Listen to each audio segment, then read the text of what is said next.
देखिए, विद्या संबल योजना राजस्थान सरकार की वो योजना है जिसमें ये इनका उद्देश्य है कि भर्तियों में समय लगता है, भर्ती कोर्टों में जाती हैं और इस चक्कर में वो स्कूल हो, वो कॉलेज हो, वो कोई भी कार्यालय हो, उसको एक खामियाजा भुगतना पड़ता है। तो क्यों ना एक ऐसा प्रावधान किया जाए कि जब तक वो नियमित भर्ती परीक्षा नहीं होती है तब तक हम अस्थायी नियुक्ति करें। अब आपके दिमाग में आ रहा होगा कि सर, हम विद्या संबल योजना में आवेदन कर दें तो क्या हम पुराने विद्यार्थी मित्रों की तरह हमें नियमित किया जा सकता है, पैरा टीचर्स की तरह नियमित किया जा सकता है, प्रबोधक की तरह क्या हमें नियमित किया जा सकता है? मैं सटीक सी बात कहूंगा कि वो पुराने जो सिस्टम था, प्रबोधक, पैरा टीचर्स, विद्यार्थी मित्र, वो सरकारों ने कहीं भी उस समय भर्ती में ये नहीं निकाला था कि नियमित भर्ती होते ही आपको तुरंत आपको पद छोड़ना पड़ेगा, आप न्यायालय में आप इसका कोई वाद नहीं दायर कर सकते। तो सरकार बहुत समझदार हो चुकी है, याद रखना। और याद रखना, ये जो भर्ती है या ये विद्या संबल योजना है, इसके पॉजिटिव पार्ट भी मैं आपको बता रहा हूं, नेगेटिव पार्ट भी बता रहा हूं। नेगेटिव पार्ट ये है कि सरकार पे जब नियमित भर्ती का एक बोझ होता है तो एक रेगुलर भर्ती आती है, लेकिन विद्या संबल योजना के माध्यम से जब स्कूल लेक्चर के इतने पद खाली पड़े हैं नई भर्ती होने के बावजूद, सेकंड ग्रेड के इतने पद खाली पड़े हैं, कॉलेज लेक्चर के तो बहुत ज्यादा पद खाली पड़े हैं, लैब असिस्टेंट के पद खाली पड़े हैं, कंप्यूटर टीचर के पद खाली पड़े हैं, तो एक दबाव कम हो जाएगा और हो सकता है भर्ती प्रक्रियाओं में विलंब हो जाए। तो मैं ऐसी योजनाओं को ज्यादा कोई हितैषी नहीं मानता बेरोजगारों के हित में। कोशिश ये करे सरकार की नियमित भर्ती करे, लेकिन ज्यादा कोई नुकसान भी नहीं है, क्योंकि यह योजना केवल यह बता रही है कि जब तक नियमित भर्ती नहीं होगी, नियमित भर्ती नहीं होगी, तब तक हम अस्थायी नियुक्ति दे रहे हैं ताकि वो विद्यालय, वो कॉलेज के बच्चों को नुकसान नहीं हो। अब आप में से बच्चों का प्रश्न होगा, गुरुजी क्या हमें आवेदन करना चाहिए कि नहीं करना चाहिए? मैं ये कहूंगा कि आपके लिए बहुत जरूरी है कि सर रोजगार जरूरी है, भर्ती में बहुत टाइम लगता है, मुझे प्राइवेट स्कूल में काम करना है, तो प्राइवेट स्कूल से बेटर ये ठीक है, क्योंकि आप यहां एक पीरियड लोगे प्राइमरी में तो आपको 300 रुपए मिल जाएंगे, 3 पीरियड लिए 900 रुपए हो गए, एक बड़ा फायदा है। गवर्नमेंट स्कूल में छुट्टियां होती हैं तो आप अपनी तैयारी भी जारी रख सकते हैं और इसके अंतर्गत आवेदन भी कर सकते हैं, याद रखना, ठीक है। जो लेवल सेकंड का होगा वहां पे जो इसका पेमेंट होगा वो शायद 350 होगा, 350 नहीं 300, 1 से 8वीं तक 300 रुपए इन्होंने प्रति घंटे का वेतनमान तय किया है। तो 300 रुपए बहुत बड़ी बात होती है, बहुत छोटी बात नहीं, याद रखना। 350 सेकंड ग्रेड टीचर के लिए, 9वीं से 10वीं तक पढ़ाने के लिए, और प्लस आप स्थायी नहीं है तो आप पे वर्कलोड कम रहेगा। 11वीं और 12वीं यानी स्कूल लेक्चरर का यदि आप इसके तहत आवेदन करते हैं तो आपको 400 रुपए प्रति पीरियड दिए जाएंगे, यानी 3 क्लास आपने ले ली तो आपके लगभग 1200 रुपए हो गए।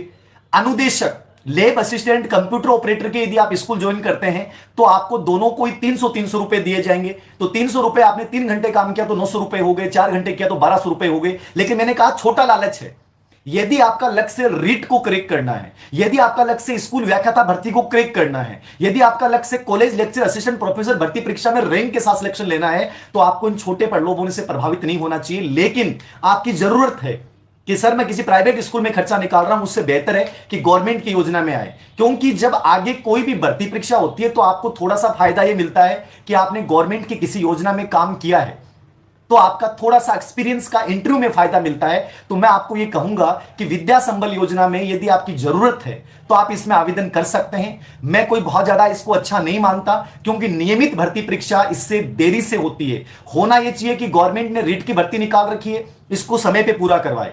स्कूल लेक्चर की भर्ती जो नई 100% आनी है, याद रखना 100% स्कूल लेक्चर की भर्ती आएगी, क्योंकि पद बहुत खाली हैं। सेकंड ग्रेड की नई भर्ती आएगी, 19,000 की घोषणा है, निश्चित रूप से भर्ती आएगी। हम दबाव ये बनाते कि सर नई भर्ती निकालिए, लेकिन सरकार ने कहा है कि हम नई भर्ती भी निकाल रहे हैं, लेकिन तब तक जब तक नई भर्ती नहीं होती है तब तक ये अस्थायी व्यवस्था है। इसमें लगे लोगों को नियमित भर्ती होते ही हटा दिया जाएगा। ये धारा 8 में इसका जो आपका शपथ पत्र उसमें लिखा हुआ है।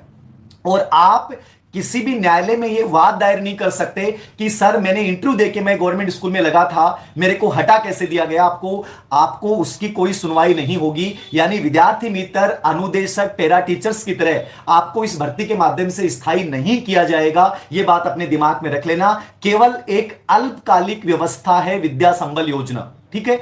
तो फैसगढ़ में 400 रुपए, और यदि आप नेट हैं, एमए हैं और यदि कॉलेज लेक्चरर की पात्रता रखते हैं तो उन बच्चों के लिए मैं कहूंगा कि कॉलेज वाला बहुत बेस्ट काम होता है। सीधा जाना है, अपने 2 क्लास लेनी है और आपको 1 घंटे के 800 रुपए मिल जाएंगे। 800 रुपए असिस्टेंट प्रोफेसर, एसोसिएट प्रोफेसर में 1000 और प्रोफेसर के लिए 1200 रुपए। तो आप में से लगभग जो बेरोजगार युवा है वो असिस्टेंट प्रोफेसर के लिए योग्य हैं, क्योंकि वो नेट है, एमए में 55% और जो प्लस अन्य योग्यताएं आपकी यदि वो हैं तो उसके आधार पर आपका चयन किया जा सकता है। मैं यही राय दूंगा कि यदि आपकी जरूरत है तो विद्या संबल योजना में आप आवेदन कर सकते हैं।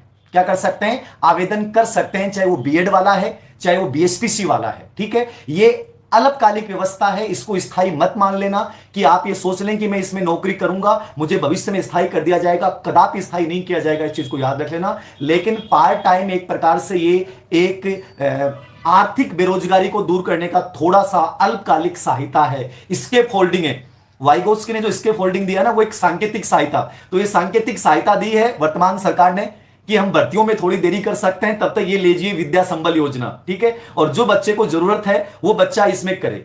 आवेदन और पात्रता क्या होगी विद्या संबल योजना की? वो जो 3rd ग्रेड के लिए पात्रता होनी चाहिए, यानी आप रिट परीक्षा उत्तीर्ण होंगे, आप बीएड या बीएसटीसी होंगे तो आप विद्या संबल योजना में आवेदन कर सकते हैं। बड़ी बात यह है। ठीक है, स्कूल लेक्चर में यदि आप एमए किए हुए हैं और बीएड किए हुए हैं तो आप आवेदन कर सकते हैं। 2nd ग्रेड में भी बीएड और आपने जो 2nd ग्रेड की योग्यता है बीएड और कर रखा है, बीए कर रखा है तो आप आवेदन कर सकते हैं। और कॉलेज लेक्चर में यदि आप नेट कर रखा है और आपने असिस्टेंट प्रोफेसर भर्ती परीक्षा की योग्यता आप रखते हैं तो आप कॉलेज में आवेदन कर सकते हैं। आपके आवेदन में से 3 बच्चों का सिलेक्शन लिया जाएगा जो बेहतरीन होंगे। एक जिला स्तरीय कमेटी भी गठित की गई है जिला कलेक्टर की अध्यक्षता में, उसमें उस विभाग का एक सचिव भी होगा कि स्कूल का है तो स्कूल का हो गया, कॉलेज है तो कॉलेज का हो गया, यानी कोई डिपार्टमेंट का हो गया। ठीक है, या इसमें एक प्रावधान यह भी जोड़ा गया है कि संबंधित स्कूल या कॉलेज लेवल के अधिकारी भी अपने लेवल पे कर सकेंगे। अभी तक क्लियर नहीं किया गया है, लेकिन जिला स्तरीय कमेटी के माध्यम से इसका चयन किया जाएगा। तो जो बच्चे अपना घर छोड़ना नहीं चाहते हैं, बाहर जाना नहीं चाहते हैं, उनको लगता है कि मेरे लिए नौकरी बहुत प्राथमिकता है, अभी भर्ती में समय लगेगा, तो वो विद्या संबल योजना में आवेदन कर सकते हैं। मैं केवल यही कहूंगा कि ये अल्पकालिक सहायता है, छोटा सा लालच है, आप चाहें तो इसको कर सकते हैं। ऐसी योजनाएं पहले से भी चली आ रही थी, केवीएस स्कूल वगैरह में पहले से चली आती रही है, याद रखना। राजस्थान सरकार ने उसको विद्या संबल योजना के नाम से लागू कर दिया गया है, लेकिन इसको स्थायी मत समझ लीजिएगा। जो बच्चा समर्थ है मैं उसको यही राय दूंगा कि वो गंभीरता पूर्वक तैयारी करता रहे और REET exam, school lecture exam, college lecture exam पे पूरा फोकस करें। बहुत से बच्चों का एक आवेदन था, ये तो विद्या संबल योजना होगी। ठीक है, अल्पकालिक है, याद रखना, स्थायी नहीं होगा। आपको भविष्य में इंटरव्यू में थोड़ा बहुत फायदा हो सकता है। 1 घंटे का आपको एक अच्छा मानदेय मिल रहा है तो आप किसी पब्लिक स्कूल के बजाय ये बेटर ऑप्शन चुन सकते हैं, पब्लिक स्कूल के बजाय। तो आप आवेदन कर दें, होता है तो ठीक है, नहीं होता तो कोई बात नहीं है। अब मैं बात करूंगा जो बच्चे कॉलेज लेक्चर एग्जाम के लिए कह रहे हैं कि सर कब एग्जाम होगा, तो फिलहाल चूरू के प्रभारी मंत्री हैं भंवर सिंह जी भाटी, उनका अभी हाल में स्टेटमेंट चूरू में जहां मैं कार्यरत हूं वही एक स्टेटमेंट आया था कि हम सेट परीक्षा के आयोजन पे विचार करेंगे और एक दबाव बन रहा है